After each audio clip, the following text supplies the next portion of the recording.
Steve SnowdenGetty Images Al Hurricane poses backstage before his performance at Route 66 Legends Theater on November 18, 2006, in Albuquerque, New Mexico. Al Hurricane, known as the godfather of New Mexico music for developing a distinct sound bridging the state's unique Hispanic traditions with country and rock, died Sunday, October 22. His son, Al Hurricane Jr., told the Associated Press that his father died from complications related to a long battle against prostate cancer. Two of his daughters were at his side. He was 81. Hurricane Jr. said his father had already said his goodbyes to his friends, fans and his children. He didn't want people crying when it was his time to go, his son said. His death came 2 years after the elder Hurricane went on a farewell tour following his announcement he had stage 4 prostate cancer and kept performing despite chemotherapy treatment.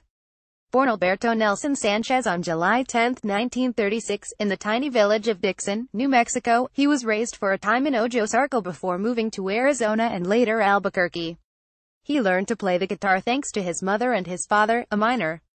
Hurricane began his professional music career by singing in Albuquerque Old Town restaurants before releasing his first songs, Lobo and Racer, under the band Al Hurricane the Night Rockers in 1962. He released his first album, Me Saxophone, in 1967. The album contained his signature song Sentimientos, a ballad he wrote for his first wife and mother of his 4 children. Years later, a young Tejano singer named Selena would hear the song and record her own version of it.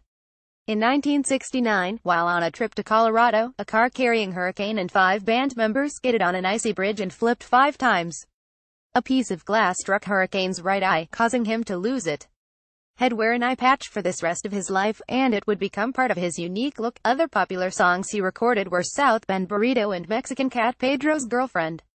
The songs blended traditional New Mexico corridos, Tejano, rock, folk, and country. Often, he sang them in both Spanish and English. He went on to record more than 30 albums and received a number of awards while traveling internationally. Following the 1980 Santa Fe prison riot, one of the most violent prison riots in U.S. history, Hurricane released the song El Corrido de la Prisión de Santa Fe, which was a narrative about the conditions that led to the uprising. Hurricane would later say the song did not seek to place blame for the violence but to tell a story of the riot that left 33 dead and 200 hurt. In his later years, Hurricane would campaign on behalf of former U.S. Rep. Heather Wilson and current New Mexico Gov.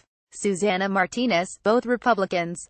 Al Hurricane Jr. says final funeral arrangements have not been made.